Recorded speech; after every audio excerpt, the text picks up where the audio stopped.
Welcome to Saturday Morning Meeting for Suppliers, brought to you by 8th and Walton, the premier destination for supplier development, and sponsored in part by Dun & Bradstreet Credibility Corp., the leading provider of credit and credibility solutions for businesses. I'm Andy Shook, and thank you for joining us.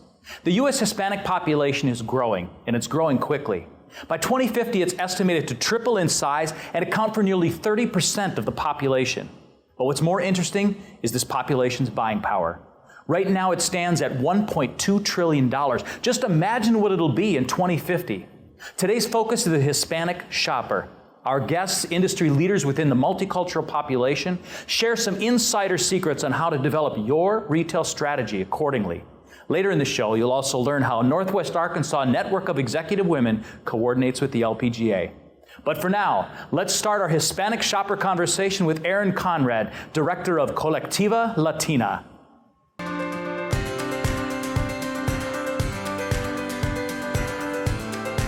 We're here today with Erin Conrad from Colectiva ISM. Welcome, Erin. Thank you. So, what is Colectiva Latina? Very good pronunciation, by the way. Thank you. I worked on that really hard. I know. Now, if I put an R in there to have to roll, that makes I can roll my R's too. Yes, I can. It makes it a little more complicated. So, Colectiva Latina is from Colectiva ISM. It's a portion of Colectiva ISM that we have developed specifically to help brands reach, connect, and engage with the Hispanic consumer, the Latino consumer. So we do that, obviously. Colectiva ISM works in social shopper media, and we developed a special community that's about 350 Latinas, well, Latina and Latinos, so it's both male and female, that speak to culturally relevant stories in their lives and weave the brands into those stories. And how long has Colectiva Latina been?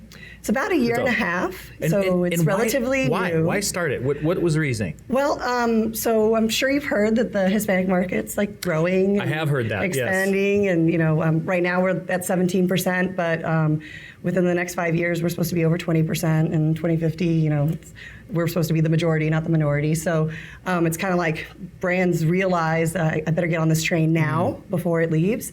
But unfortunately, in shopper, there's just not very many specific ways to reach the Latino shopper. So why should the Hispanic segment be so attractive to brands and marketers? And it's obviously a growing segment, but how are they different than the general consumer?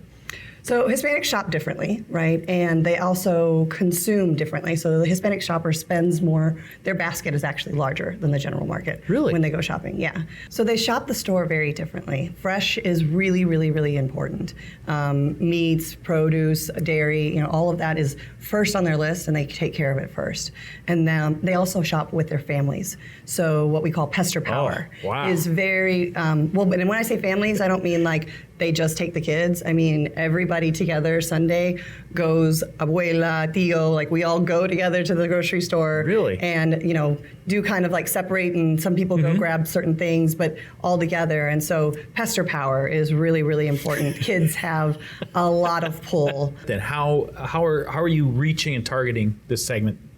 Well, so we're using influencers, right? So influencers are on social media. They already have a very large and engaged following. They usually write blogs, and that's one way that they're telling the stories of their lives. They're talking about how they're trying to raise their kids bilingual, or what it is to be a bicultural, woman in the workforce, or being a working mom. But that has a different spin on it than the general market influencers, because it's different for them because they're Latina, right? And so maybe they're speaking Spanish at home, or maybe they're not, or maybe they talk about what it means to be in the boardroom and act one way, but when you're with your friends, you're acting another way, those sorts of things. So those topics are being talked about by them in their social media channels. And then we weave the brands into being a part of those topics. So what is shopper social media?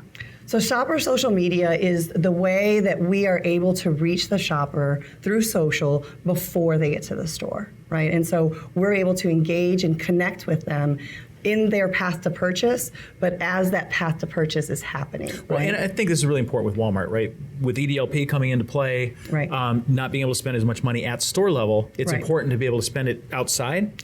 Well, and that's interesting because I've been to a couple of presentations by some of the leadership at Walmart here, and every single one of them has said, with a slide or two saying shopper marketing is no longer in store. It starts way before they get there, right? And that is happening on tablets. It's happening on mobile. Hispanics are using mobile probably 2/3 more than the general market. And so their penetration of how they're using mobile is much higher and the device is much more important, right? And so that shopping process or that decision-making process about what I want to buy, what's most important, what goes on my recipe list, that's happening outside of the store. And what's great about the media that we create is that we talk about that process. It's not just, oh, all of a sudden this cereal appeared on my shelf, right? And so now I'm going to fix it for my children. It's more about had to go to the store, trying to find a healthy breakfast. What do I want to do? Well, we don't have that much time, but I want to sit down with my kids. That whole conversation is actually able to happen within the content that we're creating. Wow, that's great. So. Well, thank you so much for sharing what Colectiva Latina is doing and how you guys are communicating to the Hispanics. Thank you so much for coming in today. Sure. I hope I was able to give you some new information. You did. Thank you. So we're here today with Amy Wilson from the Padilla Group. Welcome, Amy. Thank you. It's great to be here today. So tell us a little bit about the Padilla Group, and this is a supplier to Walmart, right? Yes, the Padilla Group's been around for about 30 years. They've been supplying to Walmart for, about 5 or 6 now. 3 different brands, 2 of which are imported from Mexico, and then 1 of which that we actually manufacture ourselves. Some of our products are imported from Spain, some Mexico, some manufactured here in the U.S. Very successful. Now, you recently partnered with Colectiva on a survey for the Hispanic market. From your findings, how are consumers shopping the ethnic sales? You know what? It's completely different and new. So we did a survey, and we had about 150 Latinas respond and about 150 general market respondents. General market, explain that. General market is everybody and anybody that is non-Hispanic. Okay, gotcha. So there could be African American, Asian, any other ethnicity, Caucasian, everything else in there. And what we did was, instead of cutting the data by ethnicity, we cut it by behavior. And what we were able to do was take a look at if you shop for certain types of specific Hispanic or Mexican type items. And specifically, if you frequently shop at a Hispanic grocery store, then we classified you in one way. If you buy these Hispanic or stereotypical Hispanic or imported brands, but you are more geared towards a regular mainstream retailer, we classified you in a different way. So what we found was, interestingly enough, that there's been quite a bit of crossover into everyday general market that are really buying and acting like Hispanic shoppers, and quite a bit of Hispanic shoppers that are acting and buying like general market shoppers. And how did that information help you? How is that different from maybe how you looked at it in the past? I think that it's still going to take some time, and I think we're still a little bit new industry-wide to this. But I think that it's really supports the idea that we need to be looking at it as total market. Hispanic shoppers are different. They do have different needs and different interests. But as we continue to grow and the Hispanic shopper continues to grow, they're also beginning to shop and act just like everybody else. So as they're acting and shopping that way, are you finding that the retailers are moving away from just having an ethnic section, like a Hispanic section? Absolutely. Some are. Yeah. Some products are just sometimes moving off of ethnic shelves or aisles, or even being in both places. Okay. Or creating new product that is a little bit more mainstream than some of the core product. So example, some of our more successful brands that are working and targeting specifically around both, they have their core items. Let's talk about that. What's a brand that's really doing a good job of effectively marketing to both the general and Hispanic? If I'm going to be fair and open to all of it. Probably one of your brands. Well, yes, I will tell you that there's plenty of my brands that are doing really well with it. But no, in all fairness, Herdez does a great job with it. We have 2 brands that are doing a really good job with it right now. One is El Yucateco. It's a hot sauce. And we specifically appeal to both sides, very split. So even when we're working with Collective Bias, we make sure that we're not just using Collective Latina and Hispanic bloggers. We also use some of their general market and foodie bloggers that are going to appeal more towards everyday users. And those bloggers also are important to our Latina bloggers because sometimes they're interested in how to make, habanero ranch dip as well. And it's not necessarily something they would generally use. They have their way of using it, the product. So the brands can do a better job of trying to go to both. Is that do you think that's kind of the next generation? You can't just focus on one? I do. I think that it's not just from a marketing standpoint, but also even from product innovation standpoint. We have to be able to listen to what the shopper needs and wants. Shoppers are in control these days, not retailers, not brands. I mean, let's face it. They can pretty much demand anything is created they want. Well, and the communication too. I mean, when you think of the way social media and the way they interact with one another and everything else, it's changing the way we shop and it's changing the way retailers, go to market. Absolutely. Yeah. And, think of this Hispanic. You don't have to only speak to them in Spanish anymore. That's right. They consume media in both languages. They're communicating in both languages. You don't have to treat them with kid gloves anymore. Yeah. And we especially don't want to throw Cinco de Mayo promotions down out there as the only form of communication or bad Spanglish on our POS in our media. So I think that it's definitely more total market and more looking at what the shoppers truly need, regardless of ethnicity, and more about need states. Yeah. Well, Amy, thank you so much for coming in today and sharing your story. It's interesting getting a supplier's perspective, and especially a Hispanic supplier, to be able to come in here and talk about your brands and what it's doing in the marketplace. Thank you so much. I appreciate it. All right. Saturday morning meeting for suppliers. We'll be right back.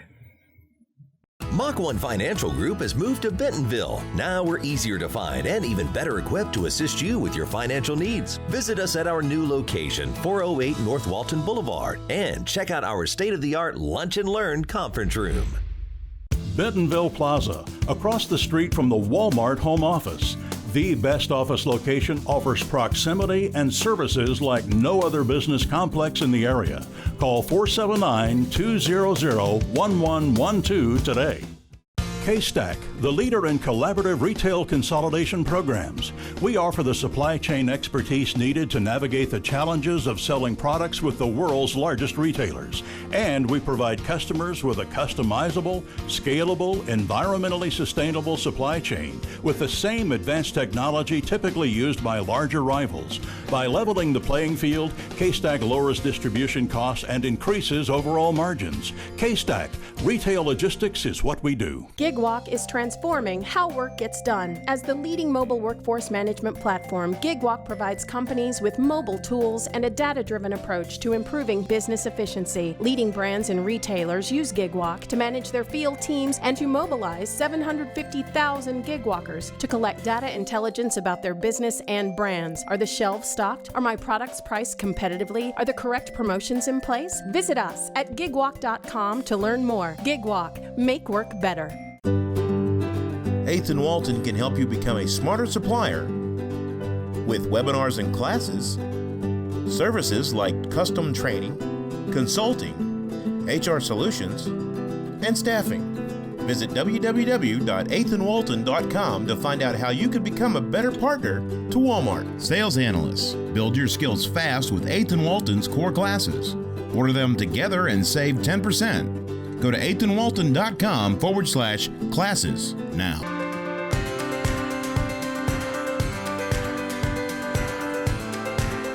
I'm of the opinion that those of us in general management roles, if I were to estimate it, we're a good 6 to 7 years behind our friends in sales and marketing with regards to really knowing about the Latino segment, right?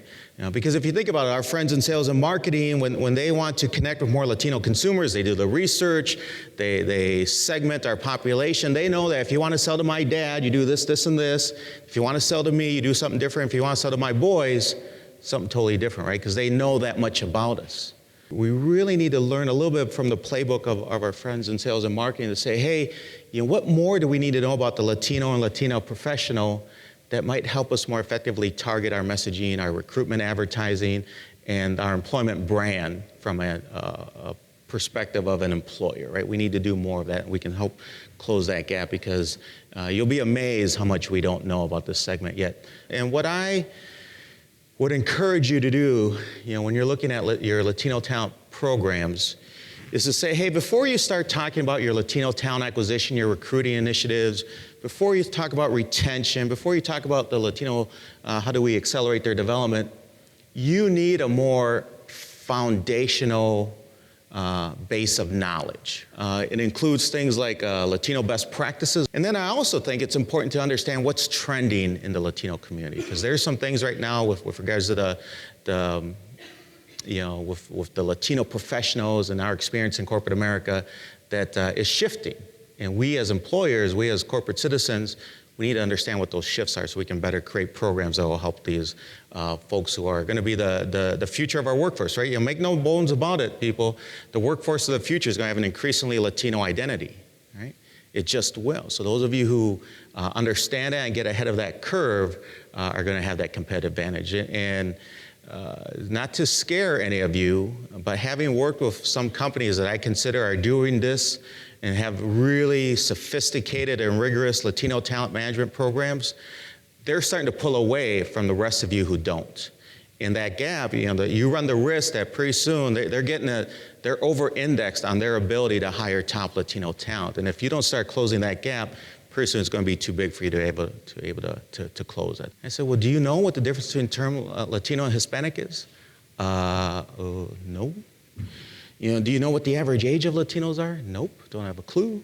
What size of consumer spend? They usually tend to know that one, right? Because they're thinking dollar signs. Number 4, I'll be surprised how many companies don't know that. And I'll say, and I'll put them on the spot, right? I'll say, oh, number 4, that's the easiest question on there. Being Latino, it is and sometimes you hear a little silence because they're not sure, right? I'll say, hey, being Latino is an ethnicity. It's not a race. It's not based on our, physical features. So that's why you'll see some executives feel a bit embarrassed when they'll say things like, well, she didn't look Latina, right? I'm like, well, really, what does a Latino look like, right? They don't know that Latinos, we can be blonde hair and blue eyes, or we can be Afro-Latino, right? Anything in between. Latino birth to death ratio. This is what's driving a lot of this growth, right? Again, a couple data points just for comparison purposes. Anglo community in the US, birth to death ratio about 1.3 to 1. Black African American birth to death ratio in the US of 1.2, about the same, 1.2.5 to 1. So for every Black African American that passes away in the US today, they're replaced by 1.25 Black African American children, right? So they're growing, but not at a very fast rate, right? Now you compare that to the Latino birth to death ratio. You guys know what that is? What is it? Would you take a guess? I just gave you 2 data points. What would you say the Latino birth to death ratio is? Any guesses? 3 to 1?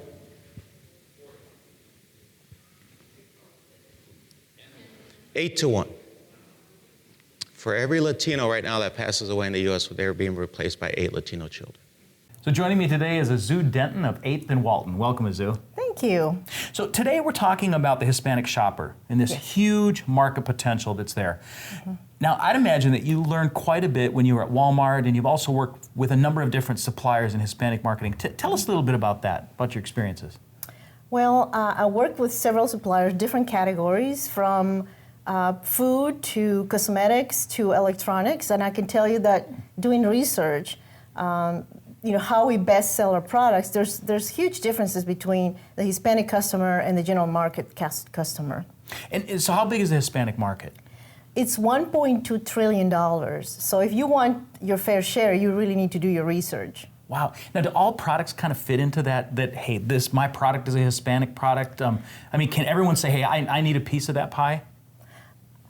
There's categories that are essential.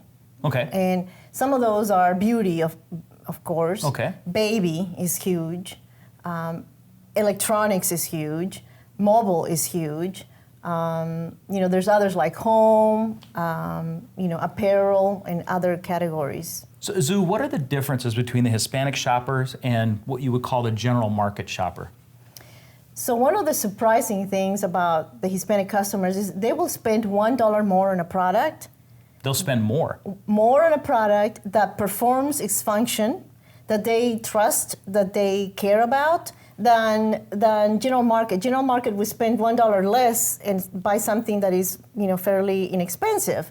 But for Hispanics, it's important to perform its function because they can't afford to spend another dollar buying something different.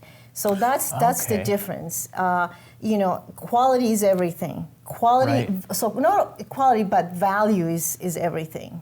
And they see value in the brands that they know work It and works. that they trust. They trust. Right. Absolutely. They need to be marketing and telling those customers more about that product so that the Hispanic shopper can trust it. Is that kind of what you're saying? Yes. So there's several ways on how to do that. Obviously, packaging is one.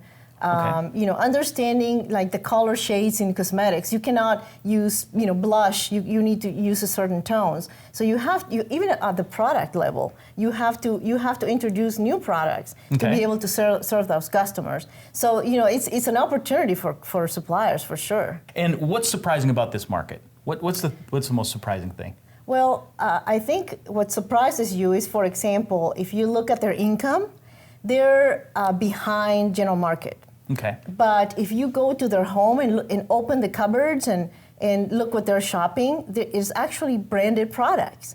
But they're branded products on the categories that are important to them. So why is this market so important for suppliers to understand right now?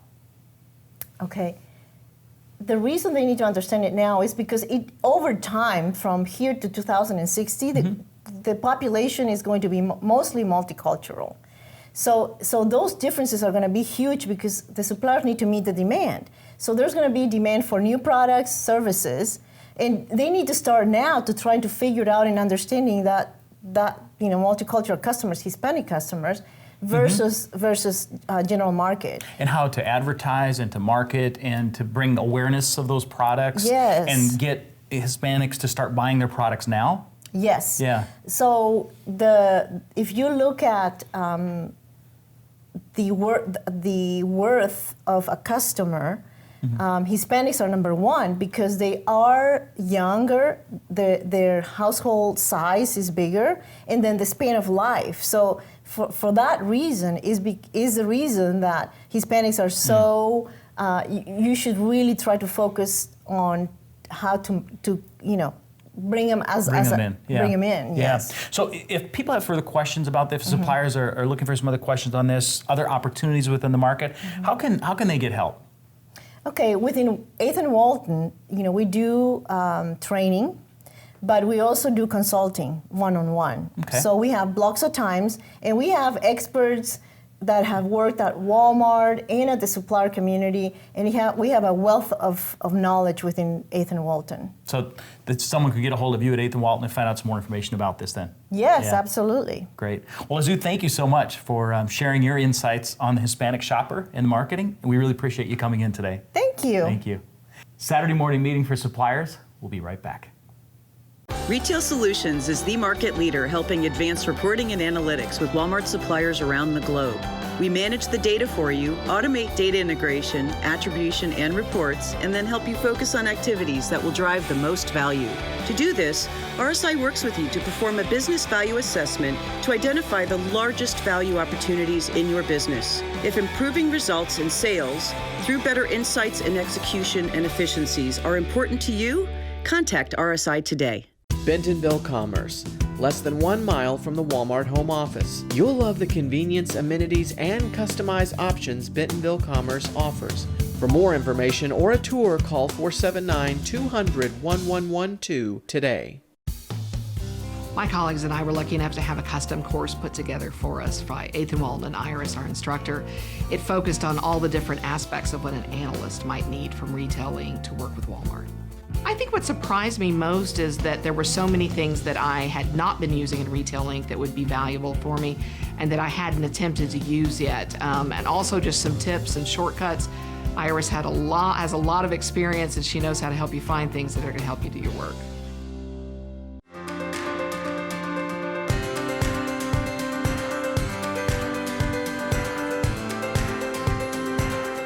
Welcome back to Saturday Morning Meeting for Suppliers. I'm Jeff Clapper, CEO and owner of 8th and Walton. I'm here with Katie Holley to talk today about the Network of Executive Women and the upcoming event you're doing with the LPGA. Mm-hmm. Welcome. Thank you. Yeah. Nice to be here. Thanks for being here. Well, we're going to talk about the event. It's coming up in just a week. Is that right? Mm-hmm. Great. And tell us a little bit about kind of Network of Executive Women. What's that all about?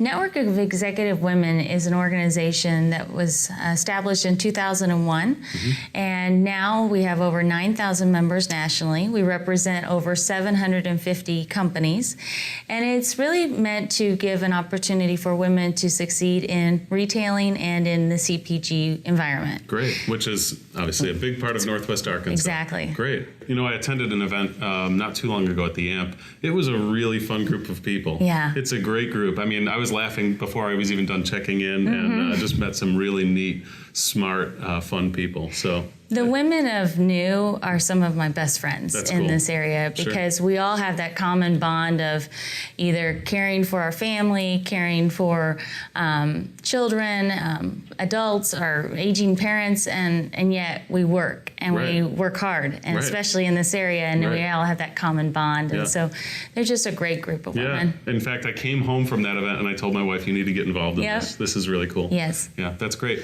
So the event you're doing with the LPGA, can you just speak to that a little bit? Sure.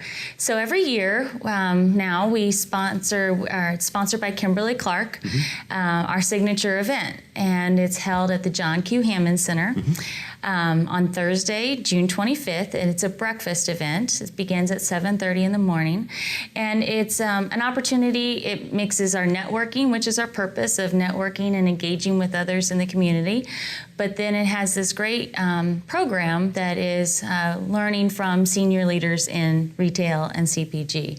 So this year, our keynote speakers are Laura Desmond. She's the CEO of MediaVest. Latrice Watkins, the SVP of Enterprise Strategy from Walmart, and then Kim Underhill, who is the president of Kimberly Clark of their professional division. It's a great panel. It's a very strong, outstanding powerhouse of a panel. Yeah, that's great. Yeah. That's pretty exciting. And so an attendee going to this event, they're going to, is there a topic? Is there a certain sort of flavor to the whole thing that the people are speaking about? This year, we're focusing on taking intelligent risk. Okay. Because we find that, we're trying to get to the bottom of what holds women back from reaching that senior level in CPG or retailing. Probably anywhere professionally. Exactly. It's interesting to know that women make up over half of the workforce in retailing, and yet only 1.8% of executive level CEO roles in those companies. And so the goal of New, big gap, especially when you consider mainly who the consumer set is. Sure. It is. Right. Who are they really selling to in the end? Right. So that is the goal of New, is to advance women in CPG.